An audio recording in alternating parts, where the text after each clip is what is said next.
নীতির কথা, শাস্তি যখন হয় না সঠিক, বাইরে শুধু দুর্নীতির পথ। প্রতিরোধে আশা থাকে, প্রতিকারে ভয় থেকে যায়। তাই চাই শাস্তির ব্যবস্থা, ন্যায় বিচারে মুক্তি পায়। আমার বানানো এই কবিতা পঙ্ক্তির মধ্যে লুকিয়ে আছে আমার আজকের বক্তব্যের মূল সুর। আমরা সবাই চাই দুর্নীতিমুক্ত সমাজ, কিন্তু সেই সমাজটি কেবল গড়ে উঠবে প্রতিরোধ দিয়ে।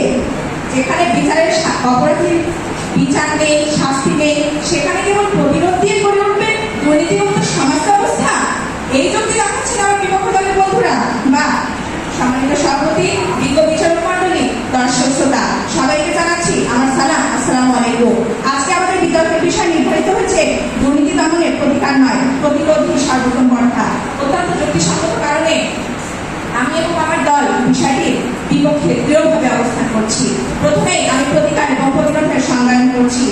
কোন সমস্যা তৈরি হওয়ার পর সমাধান করা হলো প্রতিকার করা, আর সমস্যাটি যেন উদ্ভব না হয় তার জন্য ব্যবস্থা গ্রহণ করা হলো প্রতিরোধ। প্রতিরোধ ভালো, কিন্তু প্রতিকার ছাড়া দুর্নীতি দমন করা কল্পনাতীত।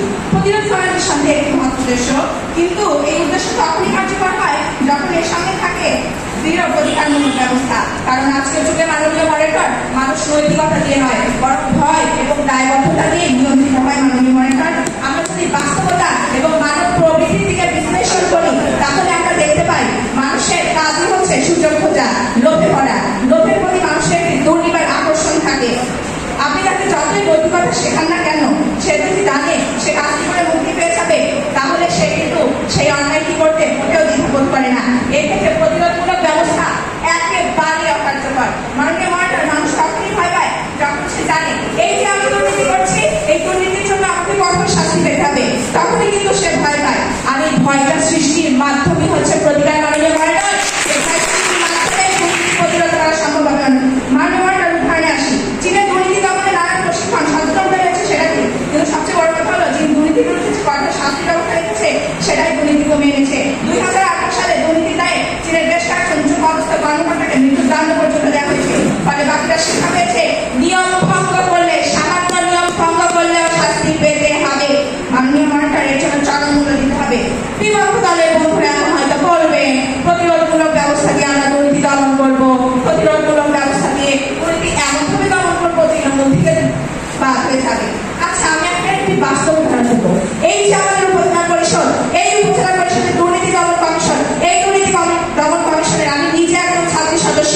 আচ্ছা, এখানে উপজেলা নির্বাহী অফিসার থেকে শুরু করে সকলের দুর্নীতির বিরুদ্ধে সতর্কবাণী প্রতি সপ্তাহে, প্রতি মাসে ছাত্রছাত্রীরা দেন না, তাহলে সতর্কবাণীটা নীতিবাক্য যদি দিয়েই দুর্নীতি দমন করা সম্ভব হতো, তাহলে কেন আজকে আমরা দুর্নীতি দমনের উদ্দেশ্যে এই বিতর্কের মঞ্চে বিতর্ক করছি? প্রশ্ন রেখে গেলাম বিপক্ষ দলের যদি এই সতর্কবাণী দিয়ে দুর্নীতি দমন করা সম্ভব হতো, তাহলে কেন সামাজিক যোগাযোগ মাধ্যম খুললেই আমরা দুর্নীতি দেখতে পাই, কেন টেলিভিশন খুললেই আমরা দুর্নীতি দেখতে পাই, আর কেন না আমাদের চারপাশের পরিবেশ দুর্নীতিতে জর্জরিত? আবারও প্রশ্ন রেখে গেলাম বিপক্ষ দলের বন্ধুদের কাছে। আপনারা কিন্তু বলতে পারবেন না প্রতিরোধ করে আমরা দুর্নীতি কমাতে পারবো, কারণ আমি কিন্তু দৃষ্টান্ত দেখিয়ে গেলাম প্রতিরোধ প্রতিরোধ প্রতিরোধ চারদিকে হচ্ছে। কোথায় দুর্নীতি, কোথায় কমছে? একটা উদাহরণ দেখতে যাবেন। মাননীয় মনিটর বাংলাদেশের প্রেক্ষাপটে আসে। বাংলাদেশের সভা, সেমিনার, সিম্পোজিয়াম থেকে শুরু করে কত রকম ব্যানার, পোস্টার, কত কিছু করা হচ্ছে দুর্নীতির বিরুদ্ধে। কোথায় দুর্নীতি দমন হচ্ছে? সেখানে যদি শাস্তি ব্যবস্থা না থাকে, বিচার ব্যবস্থা না থাকে, তাহলে দুর্নীতিবাজরা মুখ ফুলিয়ে বলেন আমার কিছুই হবে না। এই যে টিভি নিউজে 15/11 তারিখে আপনারা দেখেছেন কিনা আমি জানি না, একজন ঘুষখোর সরাসরি সাংবাদিকের কাছ থেকে ঘুষ নিচ্ছে, আরবার বলছে আমার কিছুই হবে না। ওরে বাবা, কিছুই হবে না, গোপন ক্যামেরায় সব ধরা পড়ছে। এভাবেই বাংলাদেশ ফার্মের কাছে একের পর এক দুর্নীতি, প্রতিরোধমূলক ব্যানার, পোস্টার, সভা, সিম্পোজিয়াম সবই অকার্যকর হয়ে যাচ্ছে। মাননীয় মনিটর আপনার শরীরে ক্যান্সার ধরা পড়েছে, এখন কি আপনি শুধু তাকে সচেতন করবেন? সচেতন হও, তাকে সচেতন করে কোনো লাভ হবে না, কারণ ধূমপায়ীরা এসব বিষয়ে হাস্যরসাত্মক ভাবে করে দেয়। তাদের কাছে সচেতনতার কোনো মূল্যই নেই।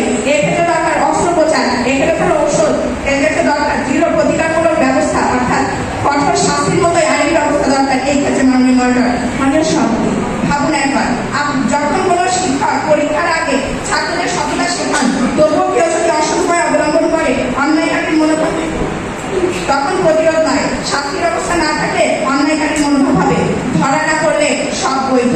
এই মনোভাবই দুর্নীতির মূল ভিত্তি। এটি ভাঙতে হলে চাই প্রতিকার, আইন প্রয়োগ, বিচারের স্বচ্ছতা। মাননীয় মনিটর, আইনের উদ্দেশ্যই হচ্ছে প্রতিকার করা।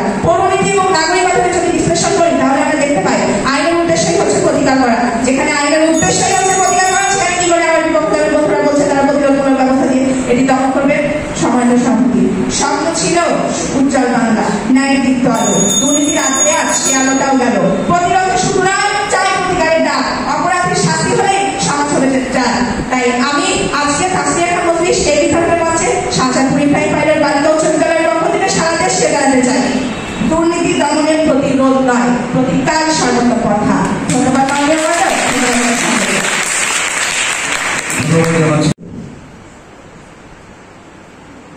আমরা যদি এক হয়ে দুর্নীতির বিরুদ্ধে প্রতিরোধমূলক ব্যবস্থা গ্রহণ করতে পারি, তাহলে কিন্তু আমাদের দেশ হবে দুর্নীতিমুক্ত। ধন্যবাদ মাননীয় মডারেটর বিচারমণ্ডলী, আমার প্রতিপক্ষ দলের বন্ধুরা যারা দেখছেন এবং শুনছেন তাদের সকলকে আমার দলের পক্ষ থেকে আন্তরিক শুভেচ্ছা এবং অভিনন্দন। বাস্তব প্রেক্ষাপটের ভিত্তিতে বিতর্কের বিষয় নির্ধারিত হয়েছে দুর্নীতি দমনের প্রতিকার নয়, প্রতিরোধই সর্বোত্তম পন্থা। অত্যন্ত যুক্তিসঙ্গত কারণে বিষয়টির পক্ষে অবস্থান করছে। মাননীয় মডারেটর, আমার প্রতিপক্ষ বন্ধু বলে গেলেন যে প্রতিকারের একটি সর্বোত্তম পন্থা, কিন্তু কিভাবে প্রতিকার সর্বোত্তম পন্থা তা কিন্তু সে স্পষ্ট করতে পারলেন না। মাননীয় মডারেটর, প্রতিকার কেবলমাত্র একটি ক্ষতস্থান তৈরি করতে পারে, তা সাময়িক সময়ের জন্য উপশম দিতে পারলেও গোড়াপত্তন করতে পারে না। আর যদি আমরা লক্ষ্য করি প্রতিরোধের দিকে, তাহলে আমরা দেখব একটি সমস্যার মূল উৎপাদন গোড়াপত্তন কিন্তু প্রতিরোধের মাধ্যমে হয়ে যাচ্ছে। তাহলে আমার প্রতিপক্ষরা কোন প্রেক্ষাপটের ভিত্তিতে আপনারা বলবেন যে প্রতিকারের সর্বোত্তম পন্থা? মাননীয় মডারেটর, আমরা যদি কার্যকারিতা নিরিখে বিচার করি, তাহলে কিন্তু দেখব প্রতিকারের চেয়ে প্রতিরোধ সর্বোত্তম কার্যকর। কেননা যদি আমরা প্রতিকারের দিকে লক্ষ্য করি, তাহলে প্রতিকারের মাধ্যমে কিন্তু আইনের দুর্বৃত্তশালীরা আইনের ফাঁক ব্যবহার করে বিভিন্নভাবে দুর্নীতি করে যাচ্ছে, যা কিন্তু সাধারণ মানুষের মধ্যে হতাশা সৃষ্টি করছে। সেক্ষেত্রে যদি আমরা প্রতিকারমূলক ব্যবস্থা গ্রহণ না করে প্রতিরোধমূলক ব্যবস্থা গ্রহণ করি, তাহলে কিন্তু দুর্নীতি সৃষ্টি হবে না। সেক্ষেত্রে কিন্তু আর আইনের ফাঁক ব্যবহার করে দুর্বৃত্তরা দুর্নীতি করতে পারবে না এবং সাধারণ মানুষের মধ্যে হতাশা সৃষ্টি হবে না এবং রাষ্ট্রীয় সম্পদ বিলুপ্ত হবে, নষ্ট হবে না। সেক্ষেত্রে কিন্তু প্রতিরোধই সর্বোত্তম পন্থা। মাননীয় মডারেটর, লক্ষ্য করুন, একটি সক্রিয় এবং প্রতিকার একটি সক্রিয় এবং গঠনমূলক পদক্ষেপ, যেদিকে প্রতিকার কিন্তু কোনো বিকল্প কোনো পিছিয়ে রাখছে না। দুর্নীতি বিরোধের মাধ্যমে আমরা যে কর্মগুলো করতে পারি তা মানুষের মাধ্যমে দুর্নীতি পরিচিত করে। আন্তর্জাতিক মূল্যবোধের অবক্ষয়, আইনের সঠিক ব্যবহার না থাকার কারণে কিন্তু আজ আমাদের দেশে দুর্নীতি বেড়ে চলছে। সেদিক থেকে যদি আমরা প্রতিরোধমূলক ব্যবস্থা গ্রহণ করে থাকি, তাহলে কিন্তু আমাদের দেশ হবে দুর্নীতিমুক্ত। বিকল্প করলে প্রতিরোধ হয়তো বা তাৎক্ষণিক কিছু ফল দিতে পারে, প্রতিকার হয়তো বা তাৎক্ষণিক কিছু ফল দিতে পারে, কিন্তু প্রতিরোধ কিন্তু একদম দুর্নীতি একদম নির্মূল করে দেয়। সেক্ষেত্রে কিন্তু প্রতিরোধী গুরুত্বপূর্ণ ভূমিকা পালন করছে। আমার প্রতিপক্ষ বন্ধুরা শুধু প্রতিকারের কথাই বলে গেলেন, আপনারা কিন্তু প্রতিরোধের দিকে লক্ষ্য করলেন না। আজ দুর্নীতি দমন কমিশন সারা বাংলাদেশে 26,000 স্কুলের মধ্যে বিতর্ক প্রতিযোগিতার আয়োজন করে দিয়েছে, যার কারণে আমরা মঞ্চে দাঁড়িয়ে বিতর্ক করতে পারছি। লক্ষ্য করুন প্রতিপক্ষ, আমার প্রশ্ন এখানে যে এত শত বিষয় থাকতেও কেন তারা এই বিষয়টি উপস্থাপন করেছে? একটি দুর্নীতির বিতর্কের বিষয় কিন্তু তখন উপস্থাপন করে যখন তা বাস্তব প্রেক্ষাপটে ঘটে। আজ বাস্তব প্রেক্ষাপটে প্রতিরোধই কিন্তু সর্বোত্তম পন্থা হিসেবে বিবেচিত হয়েছে বলে আজকে আমি বিষয় নিয়ে বিতর্ক করছি। তাই আর বিতর্কের টাকা না করে প্রতিরোধই হচ্ছে সর্বোত্তম পন্থা। মাননীয় মডারেটর বিচার করবে, জাতিসংঘের দুর্নীতি বিরোধী সংস্থা United Nations convention against corruption যখন দুর্নীতি বিরোধী দিবস হিসেবে 9 ডিসেম্বরকে স্বীকৃতি দেয়, তখন তারা সারা বিশ্বে দুর্নীতির বিরোধের জন্য প্রতিরোধমূলক ব্যবস্থা গ্রহণের কারণে দেয়। তার সংসদ সদস্য রাষ্ট্র হিসেবে বাংলাদেশ কিন্তু 2009 সাল থেকে এই দিবসটি পালন করছে, যদিও 2017 সাল থেকে সরকারের কর্তৃক স্বীকৃত। এত দিবস পালন করার কারণ কি? প্রতিরোধমূলক ব্যবস্থা গ্রহণ। যদি আমরা প্রতিরোধমূলক ব্যবস্থা গ্রহণ করে প্রতিকারী করতাম, তাহলে কেন আমাদের দেশ থেকে দুর্নীতি আজও গেল না? প্রতিবেদন অনুযায়ী বিশ্ব ব্যাংক UNDP তাদের বিভিন্ন প্রতিবেদনে দুর্নীতি প্রতিরোধের উপর জোর দিয়েছে। যদি প্রতিকারী যদি দুর্নীতি বিরোধ করতো, তাহলে বিশ্ব ব্যাংক UNDP কেন প্রতিরোধের উপর জোর দিল? প্রশ্ন আমার প্রতিপক্ষের কাছে আশা করি উত্তর দিয়ে যাবেন। ট্রান্সপারেন্সি ইন্টারন্যাশনাল যে তথ্য প্রদান করেছিলেন গত 2023 সালে, তার স্কোর বিশ্লেষণ করে দেখা যায় যে বাংলাদেশ দুর্নীতিগ্রস্ত দেশের শীর্ষস্থানে রয়েছে এবং সে স্কোর 24 এবং 26-এর মধ্যে স্থাপিত রয়েছে। কিসের জন্য? যখন তারা ব্যাখ্যা করেন, তখন তারা দেখে সিপিএল অনুযায়ী বাংলাদেশে আজ 65% খাতে প্রতিরোধমূলক কোনো ব্যবস্থা নেই। আর যদি আমরা প্রতিরোধমূলক ব্যবস্থা গ্রহণ করতাম, তাহলে কিন্তু আমাদের দেশ দুর্নীতি মুক্ত। পরিশেষে আবারও আমি জোর দিয়ে বলতে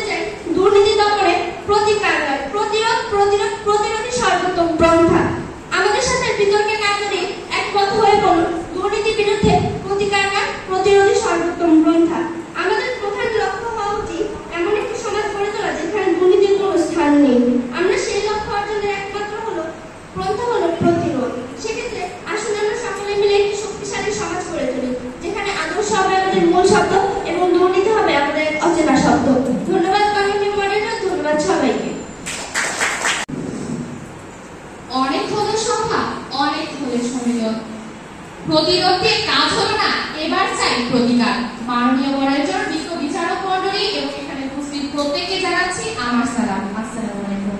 আমাদের আজকের বিতর্কের বিষয় দুর্নীতি দমনে প্রতিকার নয় প্রতিরোধী সর্বোত্তম পন্থা। অত্যন্ত যুক্তিসঙ্গত কারণে আমিও আমার দল এই কথার বিপক্ষে অবস্থান করছি।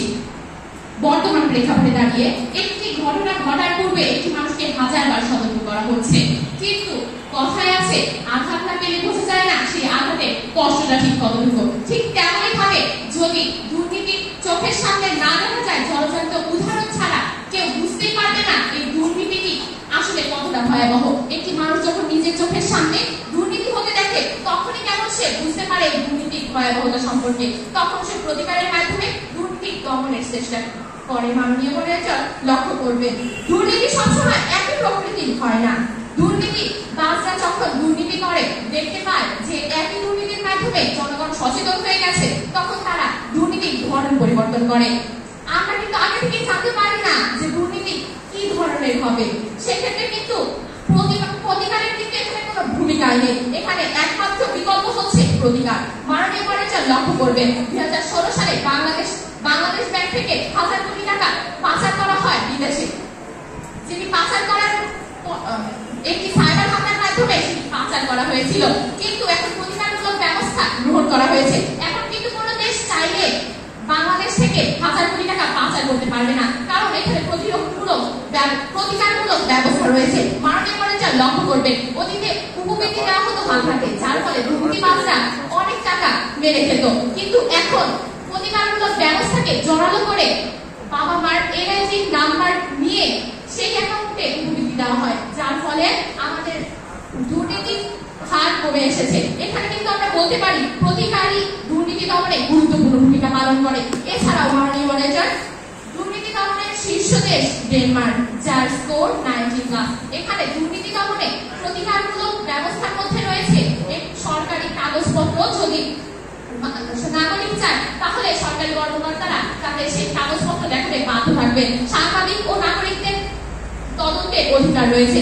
বাংলাদেশের সঙ্গে ডেনমার্ক, সুইডেন ইত্যাদি দুর্নীতিমুক্ত দেশগুলোর তুলনা করলে দেখা যায় সে সকল দেশে যদি 88,855টি খুন হয়, তাহলে সেক্ষেত্রে কিন্তু তৎক্ষণাৎভাবে 88,855 জনকে মৃত্যুদণ্ড দেওয়া হচ্ছে। কিন্তু যেখানে বর্তমানে বাংলাদেশের প্রেক্ষাপটে 2019 থেকে 2024 সাল এই 6 বছরের মধ্যে 88,855টি হত্যাকাণ্ড ঘটলেও মাত্র 18 জনকে শাস্তির আওতায় আনা হয়েছে। বাংলাদেশের প্রতিকার ব্যবস্থা দুর্বল বলে আজ বাংলাদেশ দুর্নীতিগ্রস্ত দেশের একটি। মাননীয় মণ্ডল লক্ষ্য করবেন, দৈনিক প্রথম আলোর রিপোর্ট অনুসারে দেখা যাচ্ছে 2019 সাল থেকে 2024 সালে 6 বছরের মধ্যে 80,882টি প্রায় লক্ষাধিক এবং দৈনিক দরে 48টি ধর্ষণ হয়েছে, যেখানে বাংলাদেশের এই ধর্ষণ মামলার 3% কার্যকারিতা দেখা যায়। যেখানে অন্যান্য দেশে হত্যার বিনিময়ে হত্যা, চুরি করলে হাত কাটা যাবে, দুর্নীতির মতো পাপ কাজ করলে গলা কাটা যেতে পারে, সেখানে সেই প্রেক্ষাপটে দাঁড়িয়ে আজ বাংলাদেশে এই 80,882 জনের মধ্যে আজ 1,226 জনই কেবলমাত্র দুর্নীতিগ্রস্ত সাব্যস্ত হয়েছে। এখানে মাত্র 20 জনকে শাস্তির আওতায় আনা হয়েছে। যেখানে আমাদের দুর্নীতিমুক্ত দেশগুলো শেখাচ্ছে প্রতিকারী গুরুত্বপূর্ণ ভূমিকা পালন করছে দুর্নীতি প্রতিরোধে, সেখানে আমাদের বাংলাদেশে প্রতিকারমূলক ব্যবস্থার অভাবে আজ এত দুর্নীতি। মাননীয় মণ্ডল লক্ষ্য করবেন, আসিয়া দোষ ছিল না, সে নিজের বোনের বাসায় বেড়াতে গিয়েছিল। 8 বছরের এই কন্যা শিশুকে ধর্ষণ করে তার ভগ্নিপতি। এখানে যদি প্রতিরোধী দুর্নীতি দমন করতে পারতো, তাহলে কেন আমার বোন আসিয়ার প্রাণ বাঁচাতে পারলো না? প্রতিরোধ প্রশ্ন রেখে যাচ্ছে, উত্তরটি দিয়ে যাবে প্রতিপক্ষ।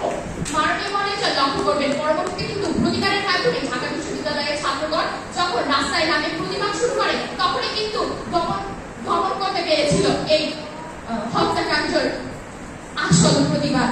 পরবর্তীতে যখন 18 মে ভগ্নিপতিকে শাস্তির আওতায় আনা হয়।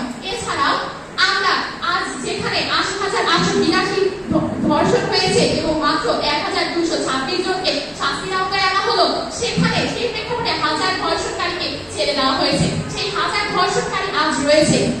আমি কি আজ বলতে পারবো, কেউ কি আমাকে নিশ্চয়তা দিতে পারবে যে পরবর্তীতে ধর্ষণের শিকার বাংলাদেশে আর কোনো নাগরিক হতে পারে না? মাননীয় মণ্ডল লক্ষ্য করবেন, আমার ছোট ভাই তাকে যতবারই আমি কোনো কাজে নিষিদ্ধ করি, সে সেই কাজটি বারবার করতে চায়। এখানে কিন্তু তার প্রতিকার ব্যবস্থা গুরুত্বপূর্ণ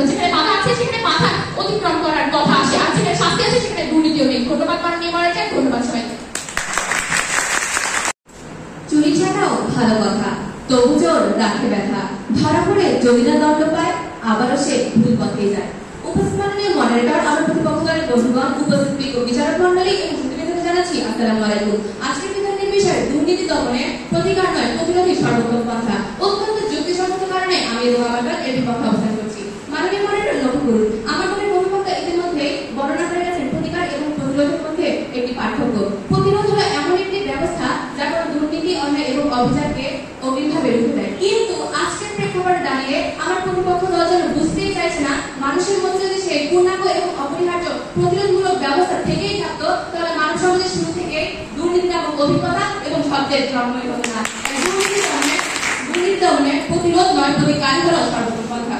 মাননীয় মডারেটর, লক্ষ্য করুন, শাস্তিহীনতা দুর্নীতিকে বিল বানায়। যে সময়তে অপরাধের শাস্তি দেওয়া হয় না, তখন অপরাধী যা ইচ্ছে তাই করে, জানে আমার শাস্তি হবে না। এখানে আপনারা আইনের কথা বলে গেলেন। এখানে আইন হলো আপনাদের প্রতিরোধ ব্যবস্থা, কিন্তু আইনের প্রয়োগ হলো প্রতিকার ব্যবস্থা। মাননীয় মডারেটর, দুর্নীতিমুক্ত দেশ হিসেবে আমি জানি ডেনমার্ক, নিউজিল্যান্ড, নরওয়ে, অস্ট্রেলিয়া ইত্যাদি রাষ্ট্রের কথা। এই সকল রাষ্ট্রে আইনি ব্যবস্থা কতটা শক্তিশালী হলে দুর্নীতিমুক্ত দেশ হিসেবে এদের স্কোর 100 মধ্যে 90+ হয়। কারণ এখানে দুর্নীতি দমনের প্রতিকার হিসেবে রয়েছে জিরো টলারেন্স নীতি, সরকারি কর্মকর্তাদের জীবন নিয়মিত পর্যবেক্ষণ, শিশু নির্যাতনের অভিযোগে বাবা কিংবা শিক্ষক সঙ্গে সঙ্গে পুলিশি তদন্ত, বাধ্যতামূলক শিশু সুরক্ষা রিপোর্টিং সিস্টেম, শিশু অধিকার লঙ্ঘন কিংবা কোনো ধরনের দুর্নীতি করলে সঙ্গে সঙ্গে বিচার ব্যবস্থা। এই সকল পুঙ্খানুপুঙ্খ বিচারের ভয়ে অপরাধী অপরাধ সংগঠনের পূর্বে নিম্নে 100 বার হলেও চিন্তা করে। অন্যদিকে মাননীয় মডারেটর, দুর্নীতিমুক্ত দেশ হিসেবে বাংলাদেশের স্কোর 100 মধ্যে মাত্র 23। আপনারা কেমন প্রতিরোধ ব্যবস্থা গড়ে তুলেছেন যেখানে আইন কমিশনের তথ্য মতে প্রতি 94,444টি মামলার পেছনে একজন মাত্র বিচারপতি কাজ করে, যেখানে অন্যান্য দুর্নীতিমুক্ত দেশে একজন দুর্নীতিবাজের পেছনে নিম্নে 5 জন করে গোয়েন্দা জারি করা থাকে। প্রশ্ন রেখে যাচ্ছি, আশা করি উত্তরটি দিয়ে যাবেন। মাননীয় মডারেটর, দ্রব্যমূল্য বৃদ্ধি পাওয়ার সঙ্গে সঙ্গে এদেশের ব্যবসায়ীরা দ্রব্যমূল্যের দাম বাড়িয়ে ফেলে, কিন্তু আইন তো স্পষ্টভাবে লেখা আছে যে আমদানিকৃত দ্রব্য দেশের বাজারে না পৌঁছা পর্যন্ত দ্রব্যমূল্যের দাম বৃদ্ধি করা যাবে না। এখানে তো প্রতিরোধমূলক ব্যবস্থা হিসেবে সতর্কীকরণ, নিয়মিত প্রচারণা এবং মূল্যবোধের জ্ঞান দেওয়া ছিল, কিন্তু সেই প্রতিরোধ ব্যবস্থা কি পেরেছে দুর্নীতি দমন করতে, দুর্নীতিমুক্ত দেশ করতে? পারেনি। কারণ যেখানে বিচার নেই সেখানে নীতি অন্ত। মাননীয় মডারেটর, চলুন একটি বাস্তবিক তথ্যচিত্রের সঙ্গে পরিচিত হওয়া যায়। ডেইলি স্টার তথ্য মতে 2016 সালে বাংলাদেশের সবথেকে বড় ব্যাংক জালিয়াতি আজকের প্রেক্ষাপটে একটি শ্রেষ্ঠ দৃষ্টান্ত হবে। সেখানে তো প্রতিরোধমূলক ব্যবস্থা হিসেবে ছিল সুইফট সিকিউরিটি, অনেক ব্যবস্থাপনা, শক্তিশালী লোকবল। তবুও হ্যাকাররা নিউ ইয়র্ক ফেডারেল রিজার্ভ হলে $81 মিলিয়ন ফিল্ড ফাইনে পাচার করে। কিন্তু সেখানে যদি ঘটনার সঙ্গে সঙ্গে আন্তর্জাতিক মামলার চুক্তি, কূটনৈতিক বিচার ব্যবস্থা এবং প্রশাসনিক জবাবদিহিতা নিশ্চিতকরণ করা হতো, তাহলে সকল টাকা ফিরিয়ে আনা সম্ভব হতো এবং অপরাধীকে শনাক্ত করানো সম্ভব হতো। মাননীয় মডারেটর, 2024 সালের 22 ফেব্রুয়ারি একুশে টেলিভিশনের নিউজে দেখানো হয় বাংলাদেশ থেকে হাজার হাজার কোটি টাকা পাচার করে কানাডায় গড়ে উঠেছে বেগমপাড়া এবং দুবাই গড়ে উঠেছে 532টি রাজকীয় ফ্ল্যাট। এখানে ধনী তালিকায় যে জনগোষ্ঠী শীর্ষে অবস্থান করছিল, তার মধ্যে বাংলাদেশের মধ্যবিত্ত জনগোষ্ঠী অন্যতম। এই সকল ঘটনা তো বাংলাদেশে অহরহ ঘটে চলেছে, কিন্তু যদি এখানে কঠোর শাস্তির ব্যবস্থা প্রণয়ন করা হতো এবং প্রতিরোধের পরিবর্তে প্রতিকারমূলক ব্যবস্থা করা হতো, অন্তত প্রতিদিন বাংলাদেশের টিভি খুললে এই সকল দুর্নীতির নিউজ দেখতে হতো না এবং দক্ষিণ এশিয়ার মধ্যে বাংলাদেশ পরপর 5 বার দুর্নীতিতে চ্যাম্পিয়ন হতো না। মাননীয় মডারেটর, চলুন একটি গল্প বলা যাক। একজন লোকের ঘরে দৈনিক চুরি হয়। সে চোরের ভয়ে দৈনিক ঘরে নতুন নতুন তালা লাগায়, কিন্তু তবুও চোর এসে তালা ভেঙে চুরি করে নিয়ে চলে যায়। এই জন্য একদিন সে প্রতিরোধমূলক ব্যবস্থা উন্নত করে সে নতুন তালা এবং শক্তিশালী তালা লাগালো, কিন্তু দেখা গেল সেদিন চোর তালাই ভাঙলো না, দেখা গেল সেদিন ঘরের চাল ফুটো করে সে চুরি করে নিয়ে চলে গেছে। এখানে আমার প্রতিপক্ষ দলের বন্ধুগণ, প্রতিরোধমূলক ব্যবস্থা পরিবর্তন না করে যদি প্রতিকার হিসেবে প্রথম চুরির পরে চোরটিকে ধরতো, তাহলে আজকে বাংলাদেশে দুর্নীতি থাকতো না। বাংলাদেশ সীমান্ত নিরাপত্তা ব্যবস্থা বহু পুরনো। 1795 সাল থেকে বর্ডার গার্ড বাংলাদেশের মতো ব্যবস্থা রয়েছে, তবুও যেন দুর্নীতি থামলো না। বর্ডার নিরাপত্তা ব্যবস্থার জন্য তার কাটার ব্যবস্থা করা হলো। চোরাচালানকারীরা সেই তার কাটা অতিক্রম করে চলে আসলো, তারপরে সেই তার কাটার উপরে বিদ্যুৎ প্রবাহিত করা হলো, তারা মাটি খুঁড়ে আসলো। এখন আমার প্রতিপক্ষ দলের বন্ধুগণ হয়তো উন্নত কোনো প্রতিরোধমূলক ব্যবস্থা প্রণয়ন করবে এবং এটি নিশ্চিত করবে, কিন্তু তারা কি এটি নিশ্চিত করতে পারবেন যে পরবর্তীকালে সেই চোরাচালানকারীরা আকাশপথে আসবে না? মাননীয় মডারেটর, এখানে দরকার প্রতিকারমূলক ব্যবস্থা। এছাড়াও চীনের মহাপ্রাচীরের কথা আমরা সবাই জানি। এই চীনকে বহির্বিশ্বের আক্রমণ থেকে রক্ষা করার জন্য এই মহাপ্রাচীর আবিষ্কার করা হয়েছে, কিন্তু যদি বহির্বিশ্বে একটি মিসাইল মারে, চীনের মহাপ্রাচীর একটি নিদর্শন মাত্র। আর আপনাদের প্রতিরোধমূলক ব্যবস্থার কথা কি বলবো? বাংলাদেশের টেকনাফ সীমান্তে উন্নত চেকপোস্ট থাকার পরেও সেখানে মিয়ানমারের সাথে ইয়াবা চোরাচালান করা হয়। এমনকি সুরক্ষা বাহিনীর প্রতি 5 জনের মধ্যে 3 জনই তো ঘুষের বিনিময়ে সকল দুর্নীতির সঙ্গে যুক্ত। তাহলে মাননীয় মডারেটর, এখানে প্রতিরোধ ব্যবস্থা কোনো কার্যক্রম ভূমিকা পালন করতেই পারছে না। তাই এখানে দরকার প্রতিকার, অর্থাৎ প্রতিকার হিসেবে চাই কঠোর শাস্তি প্রণয়ন, আন্তর্জাতিক মামলা, কূটনৈতিক বিচার ব্যবস্থা এবং প্রশাসনিক জবাবদিহিতা নিশ্চিত করো, কারণ যেখানে প্রতিকার নেই সেখানে প্রতিরোধ মূল্যহীন। ধন্যবাদ মাননীয় মডারেটর, ধন্যবাদ। ধন্যবাদ মাননীয় মডারেটর আমাকে আবারও এই বিতর্কের মঞ্চে সুযোগ করে দেওয়ার জন্য। মাননীয় মডারেটর, আমার প্রতিপক্ষ এটি বারবার বলে গেলেন কঠোর শাস্তি এবং আইনের প্রয়োগের মাধ্যমে নাকি তারা আমাদের দেশে দুর্নীতি দমন করবে এবং দুর্নীতি প্রতিকার করবে, কিন্তু মাননীয় মডারেটর তারাই আবার দেখিয়ে দিয়ে গেল ঠিক আমাদের দেশে আইনজীবী এবং আইন শৃঙ্খলা বাহিনী কতটা দুর্বল অবস্থা। তার এই থেকে বোঝা যায় প্রতিকার যারা আমার প্রতিপক্ষ যাদের হাতে প্রতিকারের ভার তুলে দিচ্ছে তাদের মন মানসিকতা কত নিচু এবং তারাই দুর্নীতির শীর্ষে রয়েছে এবং বাংলাদেশে তারাই দুর্নীতি করছে। মাননীয় মডারেটর, যারা আমতলা পাস করে বা যারা নিচু প্রজাতির নিচু শ্রেণীর মানুষ এবং সভ্যতার ইতিহাসে যাদের যত অবদান আছে তারা কখনোই দুর্নীতি করে না। দুর্নীতি করে সুবিধাবাদী আমাদের দেশের শিক্ষিত সমাজ এবং শিক্ষিত মানুষ। আমার প্রতিপক্ষ যাদের হাতে আমাদের দেশের আইন এবং দুর্নীতি প্রতিকার করার ভাবি তুলে দিয়েছেন। তাই মাননীয় মডারেটর, আমি এটি বলতে চাচ্ছি আমরা যদি দুর্নীতি সৃষ্টি হতে না দেই তাহলে কিন্তু সেখানে দুর্নীতি কখনোই সৃষ্টি হবে না এবং আমাদের দেশ কিন্তু দুর্নীতি মুক্ত থাকবে। মাননীয় মডারেটর, লক্ষ্য করুন আমরা যেখানে বলে যাচ্ছি দুর্নীতি হওয়ার পরে সেটি প্রতিকার করবো, সেক্ষেত্রে কিন্তু আইন কোনো কিছুই আমাদের দেশকে দুর্নীতি মুক্ত বা দুর্নীতি মুক্ত সমাজ গড়ে তুলতে পারবো না। মাননীয় মডারেটর, আমি প্রথমে বলেছি আমাদের প্রথম থেকে প্রতিরোধমূলক ব্যবস্থা গ্রহণ করতে হবে এবং আমরা দুর্নীতি রোধ করতে পারবো। মাননীয় মডারেটর, লক্ষ্য করুন আমাদের দেশে আইন ব্যবস্থা কিন্তু বৃহৎ এবং আইন ব্যবস্থা কিন্তু অনেক সময় ধরে চলে, সেক্ষেত্রে কিন্তু তারা প্রতিরোধমূলক ব্যবস্থা গ্রহণ করে না। তারা কিন্তু এখানে প্রথমে বলে গিয়েছে তারা প্রতিরোধমূলক ব্যবস্থা না করে প্রতিকার করবে দুর্নীতি, সেটি কখনোই সম্ভব নয়। ধরুন আমাকে ব্যথা হয়েছে, সেজন্য কিন্তু আমাকে প্রথমে ওষুধ খেতে হবে, তারপরে কিন্তু আমরা হসপিটালে যাব এবং সেটিকে প্রতিকার করবো। সেক্ষেত্রে প্রতিরোধই আমাদের আগে করতে হবে এবং প্রতিরোধের বিষয়ে দেশে আমাদের সতর্ক হতে হবে এবং আমরা আমাদের দেশকে দুর্নীতি মুক্ত করতে পারবো। মাননীয় মডারেটর, যেখানে আমাদের দেশে বড় বড় আইনজীবী এবং বড় বড় বিচারপতিরা দুর্নীতি করছে, সেক্ষেত্রে আমরা কিভাবে বলতে পারি তারা প্রতিকার করবে, তারা কিভাবে দুর্নীতি প্রতিকার করবে? মাননীয় মডারেটর, লক্ষ্য করুন আইনের প্রয়োগের মাধ্যমে তারা দুর্নীতি প্রতিকার করবে, কিন্তু আইন প্রয়োগ করবেন কবে আর দুর্নীতি প্রতিকার করবে কবে সেটা নিশ্চিত করে গেলেন না। আশা করি আপনি চুক্তি ভঙ্গের পর্বে সেটা নিশ্চিত করে যাবেন। মাননীয় মডারেটর, আমরা ইতিমধ্যে আমাদের প্রতিরোধমূলক কাজ কিন্তু শুরু করে দিয়েছি এবং আমরা তার বাস্তবায়ন করেছি। মাননীয় মডারেটর, আমার বাড়ির পাশেই একটি বড় দুর্নীতির কারখানা তৈরি হয়েছিল, সেখানে বাংলাদেশি মধ্য তৈরি হয়েছিল। সেক্ষেত্রে আমার এলাকার কয়েকজন সচেতন লোক সেটি কিন্তু প্রতিরোধ করেছে এবং আমাদের এলাকাটি কিন্তু এখন অনেক ভালো আছে। এছাড়া আমি দেখতে পাই বেলকুচিতে কয়েকদিন আগে ধর্ষণের সৃষ্টি হয়েছিল, একজন লোক ধর্ষণ করেছিল, সেখানে জনগণের সম্মুখে কিন্তু তাকে শাস্তি দেওয়া হয়। সেক্ষেত্রে আমাদের দেশের মানুষ কিন্তু সচেতন ছিল, সেই জন্য কিন্তু সেটি রোধ করতে পেরেছে এবং প্রতিকারও করতে পারবে। তাই প্রতিরোধ আগে করতে হবে, তারপরে আপনি প্রতিকারের চিন্তা করবেন। ধন্যবাদ মাননীয় মডারেটর, ধন্যবাদ উপস্থিত সবাই। মাননীয় মডারেটর, আজকে এত বড় বিতর্কের মঞ্চে যদি একটি সাপ আক্রমণ করে তাহলে সেই সাপকে কবজা করার জন্য আমার প্রতিপক্ষ দলের বন্ধুগণ হয়তো শুধু বিলি বাজিয়ে যাবে, কিন্তু তারা তো যুক্তিতর্ক করতে করতে এটাই ভুলে গেছে যে সেই সাপ মারতে বাঁশি নয় লাঠির প্রয়োজন হয়। ধন্যবাদ মাননীয় মডারেটর, আমাকে আরেকটিবার বলার সুযোগ করে দেওয়ার জন্য। মাননীয় মডারেটর, আমার প্রতিপক্ষ দলের কথা শুনে আজ আমার শুধু আদর্শ নীতিবাক্য কথাই মনে হয়েছে, কিন্তু আদর্শ অনুযায়ী যথেষ্ট লাগানোর বাস্তব পৃথিবী হচ্ছে বাস্তবতা। মাননীয় মডারেটর, আমার প্রতিপক্ষ দলের তৃতীয় কথা তো বারবার বলে গেছেন দুর্নীতি দমনের মূল্যবোধ, নিষ্ঠা, আত্মসচেতনতা এবং স্বদেশার কথা। সেই জন্য এগুলো দিয়ে দুনিয়া জয় করে ফেলেছে। সে শুধু প্রতিরোধ চেয়ে গেল কিন্তু বিচার চাইল না, যা দুর্নীতিকে আরো উস্কে দেয়। মাননীয় মডারেটর, এই জন্য আমাদেরকে হিউম্যান সাইকোলজি পড়তে হবে, অর্থাৎ সাইকোলজিক্যাল রিঅ্যাকশন। আমরা যদি একজন মানুষকে কোনো কাজ করতে বারণ করি সেই কাজের প্রতি আগ্রহ তার সব থেকে বেশি হবে। যেমন ধরুন মাননীয় মডারেটর, আপনি একটি শিশুকে বারণ করলেন এই জিনিসটি ধরো না, দেখবেন যে সবার আগে সেই জিনিসটি ধরেছে। তেমনি আপনি দুর্নীতিবাজদের বিরুদ্ধে যতই প্রতিরোধমূলক ব্যবস্থা গড়ে তুলুন না কেন, তারা সবসময় থাকবে এই দুর্নীতির মধ্যে কি আছে দেখে নেব।